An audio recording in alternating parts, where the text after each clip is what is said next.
Dead on, sir. You're right. We could turn it around. All the actuaries, all the numbers show it. But it's got to happen the next few years or we're done. Right. And there are globalists that want to have a world government, a system run by select crony capitalists, using socialism at the grassroots to make people dependent. And I've talked to not just high-level folks that have been in government that are on your team, but separately high-level people in government currently that say there's an internal war going on and that you're a manifestation of that. I don't want to get anything inside baseball with you, but I already know the inside baseball. I know now from top people that you actually are for real and you understand you're in danger and you understand what you're doing is epic. It's George Washington level, and you understand that office. So I want to tell you right now, can you speak about the war for the soul of this country that's happening right now and really tell people what's happening and commit to people that you won't Ross Perot under death threats and step down when you're in the lead 2 months from the election? Okay, so let me just tell you, Alex, as you know, I'm leading in every poll nationally, in every poll state. I'm leading in Iowa, New Hampshire, South Carolina, the SEC, Texas. I'm leading in Texas, which I love. I love Texas. You know, we were there. Mark Cuban called up. He said, do you want to use the arena? I used it. We filled it up in 3 or 4 days, 20,000 people. In Mobile, Alabama, we had 35,000 people. We had 20,000 in Oklahoma. I'm so into this. And I'm not into it. You know, I could do other things that I would enjoy doing, to be honest with you. No, you're doing a dangerous mission. We understand that. It's not an easy thing. But the key is make America great again. We can make America great again, but if you have to suffer through 4 more or 8 more years of what's gone on in the past and you know, what's going, it's just, we're being eaten away. It's eating away at our country. And we can make, in my opinion, we can make America greater than ever before. But we have to get going. It has to happen. We have to get going. And, you know, when you look at the vision, I said Iraq, you agreed with me on Iraq. I said hit the oil. I said a lot of things that turned out to be true, 100% true. And I'm giving credit. I'm given credit by some people. Some people refuse to acknowledge it. You know, they refuse to say. No, you've been absolutely on target. So what I'm asking is, though, can you speak to the crossroads we're at right now, though? Because you've talked about it. Are we at a crossroads to decide whether this country's done or whether we go to the next level? Well, I think that if we don't get it right this time, I think this is going to be the most important election our country's ever had. I mean, you'd have to say George Washington is right there. You know, the couple of pretty important elections, right? But this is certainly in the modern era, this is the most important election our country's ever had. If we don't get it right, if we put another one of these people in, like Hillary, I mean, she's so corrupt. She is so corrupt, and she shouldn't even be allowed to run. And frankly, her greatest legacy, she was a horrible Secretary of State. If she runs, I think her greatest legacy will be that she got out of the email scandal. That's what I think. It'll be one of the greatest jobs I've ever seen of getting out of a scandal, because General Petraeus and many others, I mean, their lives have been destroyed for doing 5% of what she did. That's right. So she shouldn't be allowed to run. But, you know, the recent Fox poll that just came down 2 days ago has me beating her head-to-head, which is very interesting and very good, and beating her soundly head-to-head. But we have to get it right. Our country can be absolutely, we can turn it around. But I would agree with you, if we don't get it right this time, I'm not sure if you go another 4 or 8 years with the insanity and the stupidity of these leaders, I'm not sure you're going to be able to turn it around anymore. I think it could be over. Right. Donald Trump, the man in the arena, his new book, we're going to talk about in a moment, is exposing the fact this country is being sabotaged by design. Specifically, I don't want to bring up detractors. And it's a question I had early on, but then I did more research, and I understand that you really do want to save this country where your children and grandchildren live. But let's expand on this. There are certain pundits out there saying you played golf with Bill Clinton, and so you had to do business in New York, so you said nice things about Hillary. I get keeping your enemies closer when you're not, in politics. I get it. I understand. I think that's what you did. But tell us specifically, and I don't think this now. I've seen it. I know you're for real. You wouldn't be saying the things you're doing. They're scared of you. The whole system's coming on against you. But promise us that you're not going to drop out at the key moment, keeping all the other Republicans out of view, and then Hillary races to the head or Jeb Bush does. Because as you know, folks are claiming you're a Clinton operative. You know, I've never heard that. I heard it actually a few months ago, but I've hit her harder than anybody times 10. If you look at this. You have. I was a businessman. I've only been a politician for 5 months. I hate to use the term because, it's all You're a talk. statesman. politicians, but I've just been doing this for a very short period of time. I was establishment. You know, I was like a guy like you would say Trump is total establishment, and I was a big donor to a lot of different Republicans. But over the years, I've given to Democrats, I've given to Republicans, I've given to everybody because I had an obligation. I was a businessman. One of the magazines recently called me a world-class businessman. The truth is I did. I built an unbelievable company, tremendous assets, tremendous, not only that, iconic assets, very little debt, tremendous cash flow. It's a great company. And by the way, people now see how good when I did the filing. Everyone said, oh, he'll never file, he'll never file. It's almost 100 pages long, and it's an unbelievable company. So I built, which, by the way, the reason I say that, that's the kind of thinking our country needs. But I got along great with Clinton. I got along great with Harry Reid. I got along great with everybody because when I needed them, I didn't want to have argument. I didn't want to have somebody say, well, Clinton doesn't want it to happen. Sure, you're not a loser. You don't get in mindless fights. You move forward with your agenda. But now you see America in trouble, and you're, hey, that's all sidelined now. Donald Trump's not working for Donald Trump. He wants to work for America. Yeah, as a businessman, you couldn't have even functioned if you don't get along with these people. Yeah. For example, in New York City, it's 95% Democrat. I mean, if I didn't get along with the Democrats, I wouldn't have one building. Well, I'll tell you, I mean, you did want the vice president, position. It's come out decades ago behind the scenes. I mean, I know you're a Republican. What about libertarianism? What's your view of libertarianism? And then I want to ask you, who's your favorite president, and who do you think your running mate might be? Folks think it's Ted Cruz. Well, I think that libertarianism is sort of interesting. There are certain things that I really like about it, but, keeping government out as much as possible. We need government for protection. We have to protect. When you look at these maniacs in the Middle East that want to destroy us, and, the problem we have today, Alex, is the weaponry. If this were 100 years ago, I'd say forget about them. Let them keep fighting. They've been fighting all their lives. Let them keep fighting each other. Who cares? But the weaponry is so powerful, and they hate us so much that we have to now protect. So that's a big part of government. So there's a certain common sense to certain elements. And I do very well with the libertarians, frankly, because they sort of get it and they get me. But we need bigger strength than I think the libertarians really want.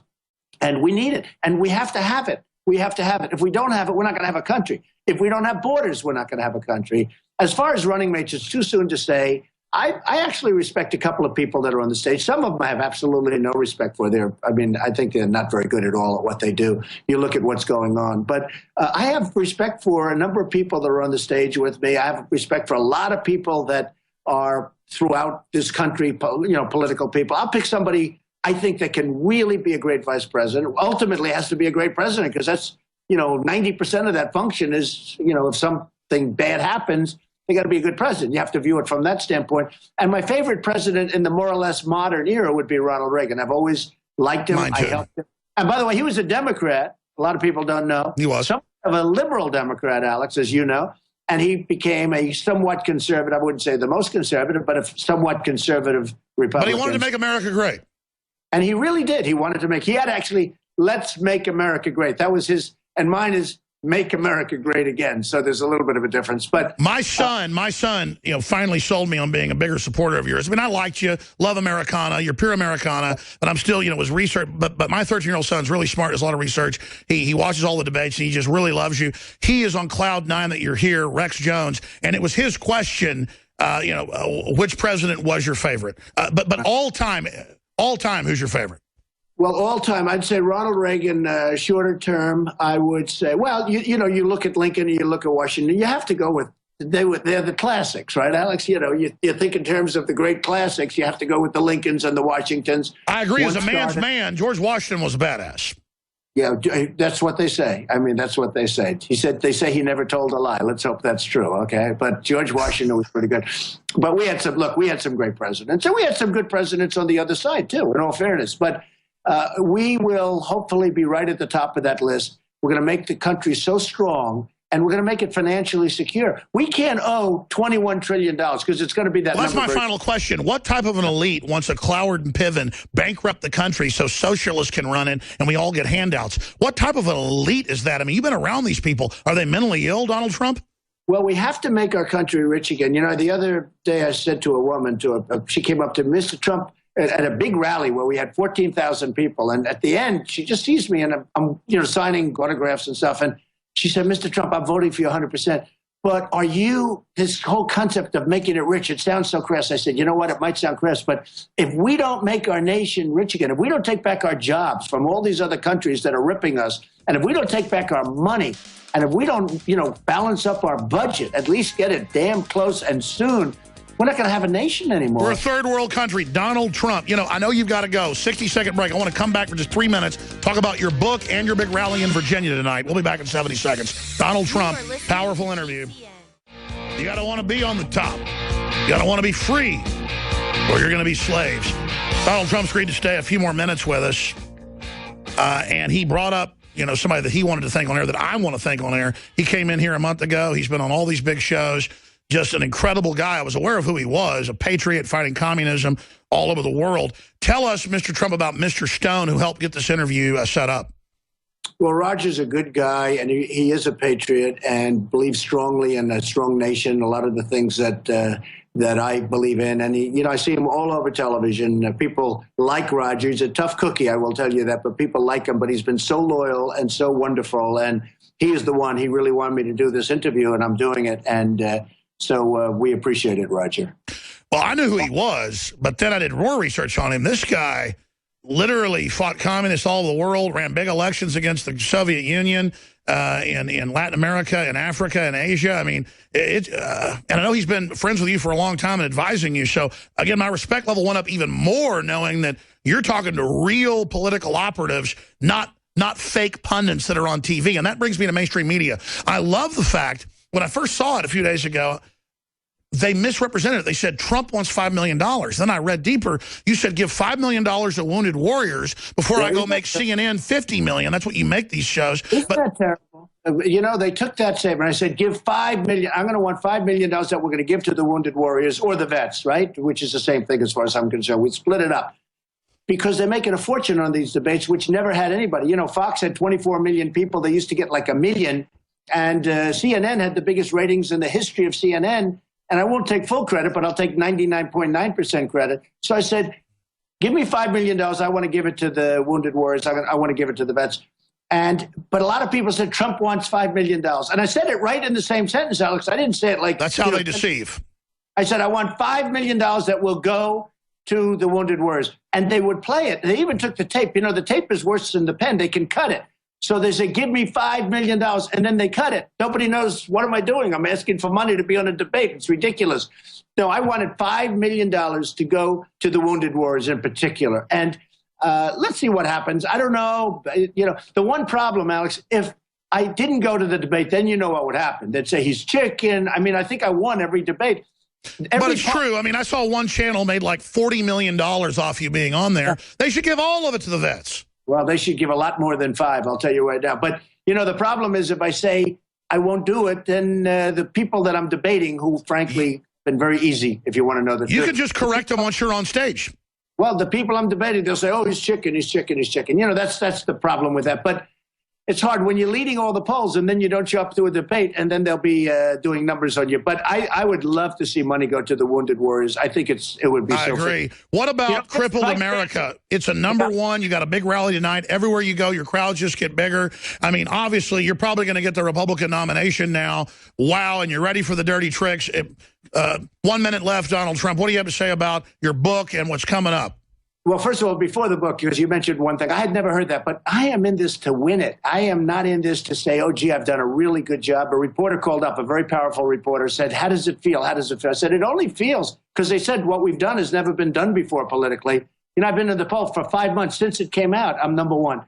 I said, it's only good if we win. If I don't win, I've wasted a lot of time. That's the way I viewed it. He said, no, you haven't. You haven't. I said, believe me, if I don't win. Because we can't do anything to make our country great if I don't win. I'll be watching television someplace. It'll be forget it. So I wrote a book called Crippled America. It's doing fantastic business. I don't know if you can see that thing right up there. We can. But it's doing great business. I hope your audience goes out and buys it as Christmas gifts and everything else. And I just want to finish by saying your reputation's amazing. I will not let you down. You will be very, very impressed, I hope. And I think we'll be speaking a lot, but you'll be you'll be looking at me in a year or 2 years. Let's give me a little bit of a time to run things. But a year into office, you'll be saying, wow, I remember that interview. He said he was going to do it, and he did a great job. You'll be very proud of our country. Well, I'm impressed. I mean, you're saying you're fully committed. You know, there's no future if we don't take this country back. Donald Trump, I hope you can help uncripple America. Thank you so much, sir. That you will be attacked for coming on, and we know you know that. Thank you. Thank you very much.